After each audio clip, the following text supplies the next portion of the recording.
siapkan. Saya tantang Pak Fahrur untuk menyiapkan forum dengan saya. Saya tantang Pak Fahrur untuk menyiapkan forum debat ilmiah tentang nasab Alawi yang putus ini. Cari dalilnya, kalau punya dalil. Dengan senang hati. Dengan senang hati. Alhamdulillah.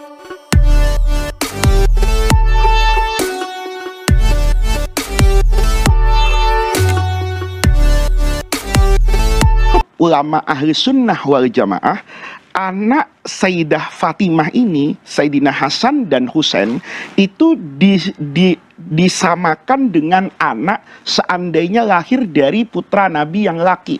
Jadi ada banyak dalil yang disampaikan oleh ulama-ulama tersebut. Diantaranya begini, kita mengenal betul ada yang disebut dalam Islam itu ahlul kisah, orang yang diselimuti oleh Rasulullah. Jadi ketika turun firman Allah, innama yuridullahu liyudhiba ankumur rijsa ahlal bait, Allah itu menghendaki untuk menghilangkan segala keburukan dan dosa dari keluarga Rasulullah.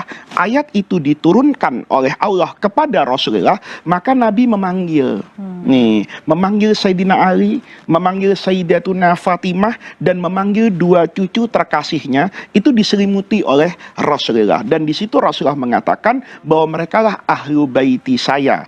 Oleh karena itu nanti ya para pemirsa, pengertian ahlul bait itu ada pengertian am, ada pengertian khas. Ada yang bersifat umum, ada yang bersifat khusus.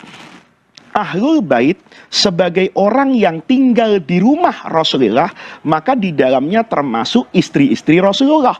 Karena istri Nabi kan tinggal di dalam rumah Rasulullah.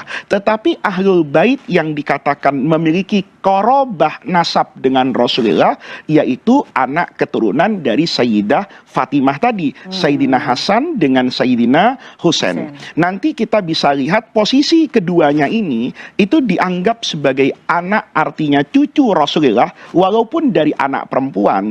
Itu ketika ada ayat lagi, ketika Rasulullah Shallallahu Alaihi Wasallam itu sudah menyampaikan syariat Islam kepada ahlul kitab. Pada masa itu adalah Nasrani dengan Yahudi yang ada di Madinah. Usana wa anfusakum, dan diri kita semua kan bahwa nasab ini tidak putus, bersambung. Usana wa anfusakum, dan diri kita semua, thumma betahil. Ayo kita berdoa bersama, kita berdoa kepada Allah, semoga laknat itu turun kepada mereka yang berdusta. Nah, di sini Mbak Eva, ketika Nabi mengatakan, ya ketika ayat Quran tadi berbunyi, nad'u abna'ana wa abna'akum, itu Rasulullah memanggil Sayyidina Hasan dengan Sayyidina Husain. Nah, inilah yang menjadikan banyak dari ulama ahlu sunnah wal jamaah mengatakan bahwa nasab ini tidak putus, bersambung dari Sayyidina Hasan dengan Sayyidina Husain. Pertanyaannya adalah bagaimana mereka yang ada di Singapura, yang ada di Indonesia, yang ada di Irak, yang ada di Mesir, ini sebetulnya persoalan ahlul bait ini, kalau tadi Mbak Eva misalnya itu dijadikan polemik di tanah air, itu kita bisa berkaca sebenarnya dengan dunia internasional. Di dunia internasional itu ada nama organisasi. Organisasi itu seperti kalau di Indonesia itu ada namanya Robitoh Alawiyah. Robitoh itu adalah organisasi.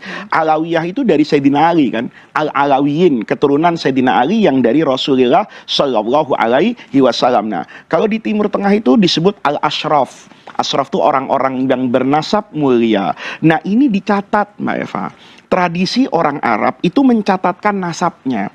Beda dengan kita. Kita ini tidak peduli nasab hanya kecuali sebatas bapak kan. Karena itu ditanya ketika kita masuk SD, nama bapaknya siapa? Tidak menjadi tradisi kita untuk mencatatkan nasab kita. Nah, oleh karena itu, kenapa nasab mereka itu kemudian menyatakan bahwa saya adalah keluarga Nabi, karena mereka punya catatan nasab ini, yang nanti nasab ini bisa bersambung kepada Sayyidina Husain dan bisa bersambung kepada Sayyidina Hasan, menyatu kepada Ibunda Fatimah yang menikah dengan Sayyidina Ali, dan Sayyidah Fatimah itu anak keturunan Rasulullah. Jadi di situ ada catatannya. Nah, adapun nanti polemik apakah ini nasab itu sampai kepada Nabi atau tidak seperti yang ada hari ini, kalau saya membacanya secara sederhana Mbak Eva, saya lahir dari tradisi pesantren. Kalau para pemirsa, saya tidak berarti kemudian mengkotak-kotakkan umat Islam. Saya lahir dari tradisi Nahdlatul Ulama, tradisi pesantren. Kita di pesantren itu mengetahui kebenaran ajaran agama itu tidak saja dari membaca Quran, tidak saja dari membaca, menghafal dan memahami hadis, tetapi perilaku dan tradisi guru itu juga menjadi bukti dari keabsahan sesuatu yang kita yakini kebenarannya. Maka kita dulu di pesantren itu melakukan apapun, itu mencontoh guru Mbak Eva. Karena apa? Karena yang namanya Al-Quran itu tafsirnya banyak. Belum tentu ketika saya membaca satu bagian tafsir, itu adalah tafsir yang benar. Tetapi ketika dilakukan oleh guru saya, yang pasti lebih mengerti dibanding saya, maka itu dijadikan satu keyakinan. Nah, oleh karena itu, berkaitan dengan pertanyaan yang paling mendasar dari Mbak Eva. Apakah nasab ini sah, benar, ya bisa dipertanggungjawabkan? Saya hanya melihat dari pengalaman saya berinteraksi dengan begitu banyak orang yang tidak saya ragukan kapabilitas keilmuannya dan integritas keagamaannya. Di Indonesia misalnya, hampir semua kiai besar, pemangku pesantren di Nahdlatul Ulama itu menaruh penghormatan kepada yang sering kita sebut habaib ini. Itu kita hormati tanpa kita juga menutup mata. Ada perilaku 1-2 orang. Ini kan kalau kita lihat perilaku yang namanya orang nakal, itu di mana-mana kan ada Mbak Eva. Ada ya Kiai ya. Ada satu ajaran yang salah, ya, maka kita harus tahu betul nggak itu salah. Kalau itu memang salah dan itu yang kita pelajari dari guru kita, sampaikan. Maaf Habib ya, sependek pengetahuan saya, dulu saya ngaji, guru saya itu bilangnya begini, mohon maaf, betul. Selesaikan urusannya gitu loh. Kalau Anda tidak merasa mampu, ya ajak orang yang mampu kan. Artinya ketika ada seorang dokter spesialis, kan kemudian tidak serta-merta pasien itu bisa membantah dokter kan. Mungkin bisa cari second opinion dari sesama dokter tersebut. Alawi ini sekarang sudah syuhra dan istifadah. Syuhra dan istifadahnya itu munqati'atun fil qarnit tasi'. Sebelum abad 9 itu tidak ada syuhrah. Tidak ada ulama-ulama yang menyatakan bahwa Ubaidillah ini adalah merupakan anak dari Ahmad bin Isa. Itu tidak ada. Jadi itu yang perlu digarisbawahi, dan saya tidak pernah menyatakan bahwa saya mewakili NU, walaupun saya adalah pengurus PWNU, pengurus LBM PBNU, tapi saya tidak pernah menyatakan bahwa pendapat ini adalah pendapat PBNU. Demikian. Ya, tadi juga saya melihat ada kalimat persekusi. Ya. Nggak ada Habib dipersekusi, yang ada kiai-kiai kita dipersekusi dari zaman dulu oleh orang-orang yang mengaku turun Nabi yang tidak terverifikasi. Ulama-ulama kita, kiai-kiai kita itu ada yang bernasab kepada Wali Songo.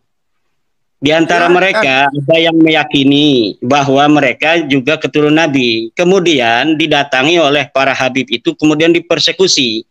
Dan sebagian mereka ada yang dipukuli. Itu yang terjadi di tengah masyarakat. Tidak pernah ada kiai-kiai kita yang penuh dengan kearifan, kebijaksanaan, ilmu yang tinggi. Itu ada yang pernah mempermasalahkan orang-orang yang mengaku keturunan Nabi walaupun tidak terverifikasi kemudian dipersekusi. Itu tidak ada sama sekali. Yang ada itu Ba'alawi atau mukhibin-mukhibinnya itu mempersekusi para kiai. Yang para kiai itu merasa dirinya adalah sebagai keturunan daripada Wali Songo yang mempunyai juga nasab diyakini kepada Rasulullah. Itu yang terjadi selama ini, dan tidak ada kalau dikatakan hari ini ada 9 habaib yang menjadi pengurus PBNU, kita lihat ketika NU didirikan, apakah ada para habaib itu yang ikut mendirikan NU. Kemudian tahun berapa NU didirikan? NU didirikan tahun 1926.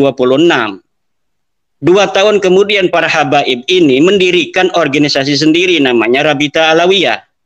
Kalaulah para habaib ini, para Ba'alawi merasa Nahdlatul Ulama ketika itu adalah merupakan bagian dari mereka juga secara teologi, secara kepercayaan, keagamaan dan sebagainya, maka cukuplah ketika itu mereka bergabung dengan Nahdlatul Ulama. Tapi karena mereka salah, Pak. Saya potong. Bukan Nahdlatul Ulama, mereka membuat sebuah organisasi baru yang namanya Rabita Alawiyah. Demikian. Terus tahu itu Rabita Alawiyah membuat tingkat kecamatan di seluruh Indonesia ini tahun 2022-2021 ini. Kalau misalnya hanya pencatat keluarga, ya cukup sebagai pencatatan. Tetapi ini perkumpulan kayaknya ingin juga sama seperti Nahdlatul Ulama, kebangkitan ulama. Kemudian ada para pengikut ulama yaitu para santri dan masyarakat. Itu kayaknya Rabita Alawiyah persatuan keluarga, tetapi mereka ingin ada pengikut dan muhibinnya. Ini saya kira yang perlu juga mendapat perhatian dari para petinggi PBNU semacam Pak Fahrur ini, melihat kenyataan yang ada di bawah, apa yang terjadi di tengah warga kita, warga Nahdlatul Ulama, terkait dengan irisan para habaib yang diagungkan oleh para kiai-kiai NU, tetapi kemudian mereka justru tidak menguatkan NU. Coba kita lihat di dalam YouTuber itu yang mengupload video-video narasi bagaimana seorang Habib ada yang mengharamkan anak-anak NU untuk masuk ke Banser. Orang-orang Jawa, anak-anaknya jangan sampai masuk ke Banser, jangan sampai masuk ke Ansor. Itu dilakukan oleh para habaib. Ada juga ini sudah melebar, Pak. Ini sudah melebar. Ini bisa diverifikasi Pak Fahrur. Siapa yang berani untuk menghina Hasyim Asy'ari? Tidak ada yang berani menghina Hasyim Asy'ari di Indonesia ini kecuali dari Ba'alawi Faisal Asgaf. Bagaimana terakhir Twitter dia menghina ketum PBNU kita, Gus Yahya. Tidak ada yang lain yang berani seperti itu kecuali dari Ba'alawi. Ini juga harus menjadi perhatian Pak Fahrur dan para petinggi NU lainnya. Cukup. Gus Dur siapa yang berani? Yang berani menghina Gus Dur, menghina Yeni. Itu hanya saya kirimkan pertanyaannya kepada Rabita Alawiyah dan mereka tidak bisa menjawabnya. Karena memang nasab mereka itu terputus, maudhu'un munqati'un, batilun, tidak bisa dijawab. Dan kalau misalnya ada sebuah narasi dari Pak Fahrur di Tempo tadi saya baca, harus dihentikan ini pembahasan nasab. Yang harus dihentikan adalah pengakuan Ba'alawi sebagai turunan Nabi yang tidak terverifikasi, yang harus dihentikan. Karena secara kajian nasab dia terputus, secara kajian DNA dia bukan bangsa Arab Acan. Dia bukan keturunan Bani Quraisy, dia bukan keturunan Bani Hasyim, dia bukan keturunan Ba'alawi, dia bukan keturunan Nabi Muhammad. Ini yang harus dihentikan, pengakuan sepihak sebagai keturunan daripada Nabi besar Muhammad SAW. Ini pendapat pakar DNA. Ini pendapat pakar DNA. Semua begitu, saudara. Ini bisa untuk diuji siapa yang berani untuk berdiskusi, berdialog, seorang pakar DNA dari Ba'alawi untuk mematahkan narasi dan kesimpulan Pak Dr. Sugeng. Tidak ada. Karena kesimpulan semacam itu kesimpulan yang sangat presisi, dan itu pun tidak satu-satunya dari Indonesia yang berpendapat. Dr. As-Su'aibi itu berpendapat yang sama seperti Dr. Sugeng. Umar Az-Zaid juga berpendapat yang sama tentang tes DNA. Dan ini saya kira sudah waktunya PBNU atau MUI untuk mengeluarkan sebuah maklumat bahwa memang Ba'alawi ini bukanlah keturunan baginda Nabi besar Muhammad SAW. Karena apa? Aksesnya ini hanya ke warga NU. Kenapa kita ini setiap tulisan saya minta admin untuk kemudian menampilkan tulisan saya di RMI, karena RMI itu Rabita Mahid Islamiyah. persatuan, ikatan pondok-pondok pesantren. Yang didawir-dawir oleh para kabib-kabib oknum itu adalah para kiai pesantren. Dimintain uang 5 juta, 10 juta, 20 juta, bahkan ada yang 100 juta, itu kalangan pondok pesantren. Jadi ada kaitan. Kenapa tulisan-tulisan saya tentang bahwa nasab Ba'alawi ini batal, itu ditaruh di Rabita Mahdi Islamiyah. Mereka para kiai-kiai berterima kasih. Semenjak isu nasab ini, batalnya mereka itu diketahui publik, mereka tidak lagi datang para kiai untuk minta-minta uang. Itu diantaranya Pak Fahrur yang harus diketahui. Nah, ini apakah mereka punya otoritas di dalam masalah nasab? Ini yang harus kita jangan terlalu merasa rendah diri di hadapan bangsa-bangsa luar. Kalaulah harus seorang putra Indonesia yang menemukan batalnya nasab Ba'alawi, kenapa kita harus merasa rendah diri sebagai bangsa Indonesia yang besar? Kenapa harus orang Arab saja yang mengetahui sesuatu tentang hukum-hukum agama? Yang jelas itu dalilnya yang perlu diuji. Saya sudah kirim surat pada Syekh Mahdi Rajai dari Iran. Katanya dia pakar nasab. Katanya dia memberikan surat pengesahan pada Ba'alawi. Saya tantang Mahdi Rajai atau siapapun yang berpendapat yang sama dengan Mahdi Rajai bahwa nasab Ba'alawi ini sahih. Saya tantang untuk berdiskusi dan membawa dalil-dalil kesahihan itu. Saya yakin mereka tidak akan bisa untuk membawakannya. Mana dalilnya yang menyatakan bahwa Ubaidillah sebagai anak Ahmad? Mana dalilnya bahwa Ahmad bin Isa itu dia pindah ke hijrah ke Yaman? Mana dalilnya bahwa Ahmad bin Isa pernah ada di Basrah? Mana dalilnya bahwa Ahmad bin Isa punya anak namanya Ubaid, kemudian Ubaid punya anak namanya Alwi, Alwi punya saudara namanya Jadid? Tidak ada. Silakan, saya tantang Pak Fahrur untuk menyiapkan forum dengan saya. Saya tantang Pak Fahrur untuk menyiapkan forum debat ilmiah tentang nasab Ba'alawi yang putus ini. Cari dalilnya, kalau punya dalil. Dengan senang hati. Dengan senang hati. Alhamdulillah. Bukan masalah demikian. Karena apa? Narasi-narasi ini yang Anda kemukakan malam hari ini, itu bukan satu-satunya alasan saya untuk kieng-kiengan kepada Bapak Fahrur. Banyak narasi-narasi yang telah Bapak Fahrur kembangkan di luar ketika saya tidak ada, yang kemudian membuat saya ingin sekali untuk berdebat dengan Pak Fahrur. Oh, bicaraan Pak. Dan Pak Fahrur pun jangan bawa-bawa NU ketika sekarang ini, karena tidak ada keputusan NU seperti Pak Fahrur itu. Pak. Jadi tapi NU itu organisasi yang ada aturan, yang ada perkumpulan aturan, ada RT dan sebagainya. Ya betul, makanya itu Anda keputusan PBNU itu ada di Muktamar, ada di Kompleks, ada di Munas Alim Ulama, ada di Basul Mustaqil. Makanya sekali-kali turun ke bawah supaya tahu, tanya itu sama ketua-ketua ranting NU, PAR, tanya kepada MWC apa yang terjadi, kenapa Wonogiri sampai tidak mau acara NU diisi oleh para habaib. Harus ditanya, kenapa Boyolali, kenapa Garut, kenapa itu di Seragen tidak mau ada habaib. Ini yang harus ditanya oleh Pak Fahrur. Jangan kita berdiri di Menara Gading. Tahu.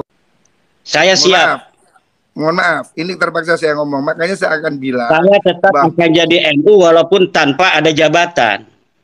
Publik ini Pak, jangan terus diadu domba dengan narasi-narasi yang membuat orang marah. Udahlah Pak, rakyat ini sudah susah cari makan, susah cari kerja. Jangan ditambahi dengan ingin bertengkar, ya. Ini yang ingin saya katakan. Ya, saya menghormati hak Anda untuk berbicara dengan penelitian. Oh, itu tidak ada masalah, kami tidak heran, ya. Silahkan.